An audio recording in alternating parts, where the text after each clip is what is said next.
This morning, we are assigned to read the book of Second Corinthians. And as you all know, many times on these calls, I will lift a verse from our reading for that particular day. And today, the verse that has caught my attention is in Second Corinthians chapter 4 and verse number 17. And it says, "For our light affliction, which is but for a moment, worketh for us a more excellent, exceeding, and eternal weight of glory." Let me read it once again. "For our light affliction, which is but for a moment, worketh for us a far more exceeding and eternal weight of glory." I want to tag this with a title: "Look Who God Has Hired to Work for You." The employee named Affliction. When you read the verse, it plainly says, "For our light affliction, which is but for a moment, worketh for us." Look who God has hired to work for you. The employee named Affliction. When I read that part and it said worketh for us, it just caught my eye. It just grabbed my attention. And I felt the Lord saying something that I needed to repeat to those who are on the call today. And I literally was able to imagine God as like working some temporary agency, you know, um, like Kelly and Manpower, where people go in and they get these temporary jobs, temporary employments. Uh, that's why Paul says something that's interesting, because it's like affliction is one of those temporary employees that God hires. And it's just very interesting. So let me just kind of dissect and show what I'm getting out of this particular verse. One thing is that God hired affliction. The text says it. He says, "For our light affliction, which is but for a moment, worketh for us." God is the one who has hired affliction. Affliction didn't apply for the job. It was called by God's temporary agency. God has approved the assignment. God has set the hours. God has defined the limits. You can even study like the whole story of Job and see the same kind of analogy. God sets the limits. God controls when affliction clocks in and when it has to clock out. Affliction may be working, but it's under God's management.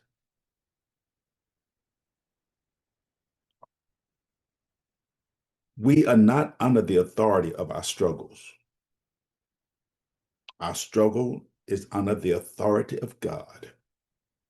And while affliction comes, it comes under the management, under the instruction, under the supervision, under the mandate of God Himself.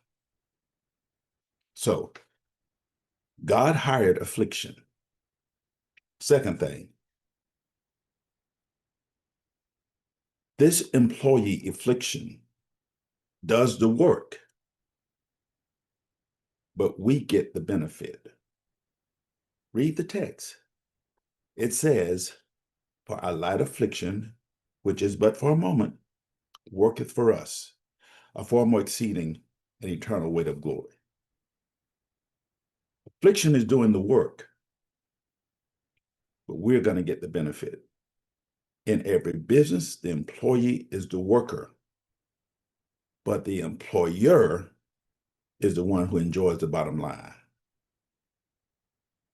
That's exactly what Paul is saying here. Affliction is doing the labor, the assignment, the task. But we are the recipients of the prophet. Affliction works by applying pressure to us. It works by stretching us. And if you're facing it now, let it do its work because it stretches us, it refines us, it breaks pride in us, it resets our priorities, it develops endurance in us, it deepens our faith. But while it's doing that work, we receive wisdom, we receive strength, we receive testimony. You may not recognize it at the moment that you're going through it, but you got to let it do its work. We receive maturity. We even receive glory. We receive a deeper walk with God.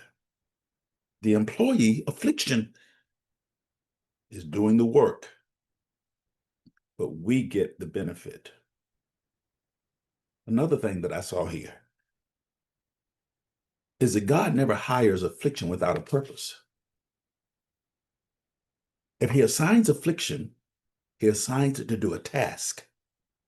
He has a set position description for that affliction.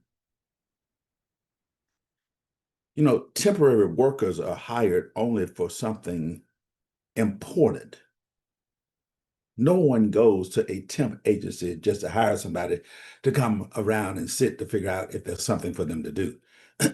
No, they hire them because there's something already on the agenda that needs to get done.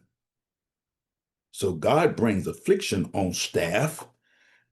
I'm liking this. He brings affliction on staff because our faith needs to grow, our pride needs to be broken, our patience needs to be developed, our trust needs to deepen.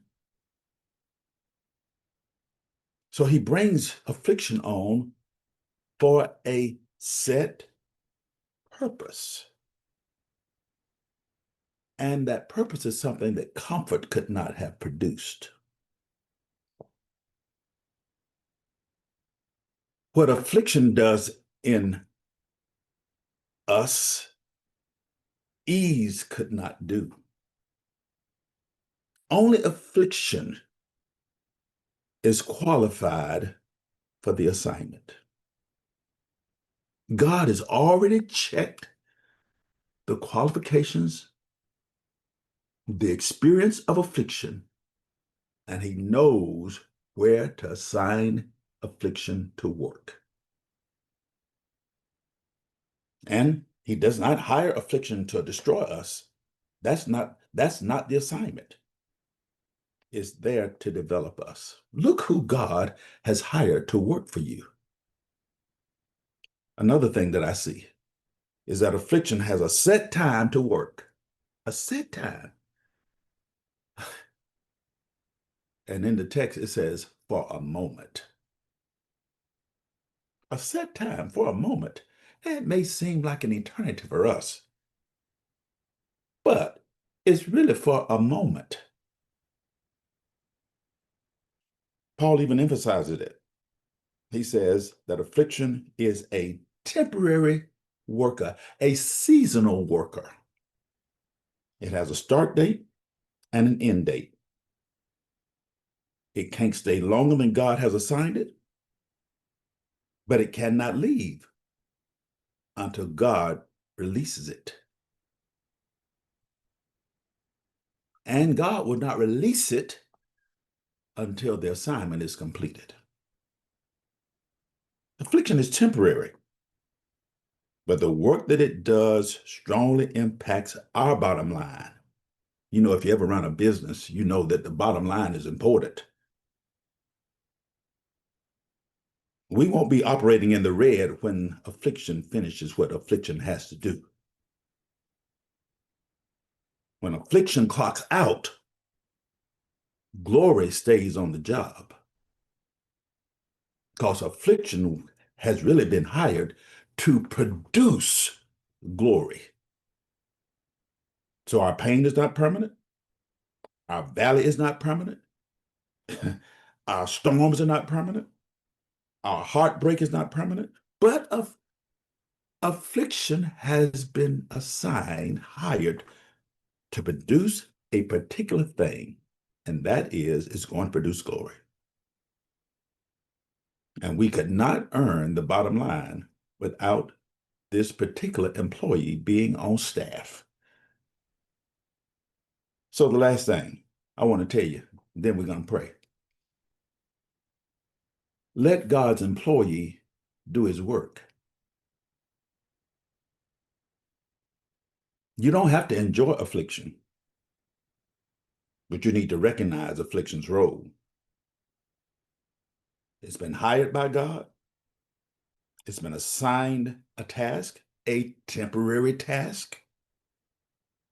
It has a set job description, and it works under God's supervision. And when the job is done, God will sign the release form telling affliction, all right, vacate the premises. He will escort affliction to the exit sign and will hand you the spreadsheet showing that your bottom line is in the black. Congratulations. That's the employee that God has hired for us.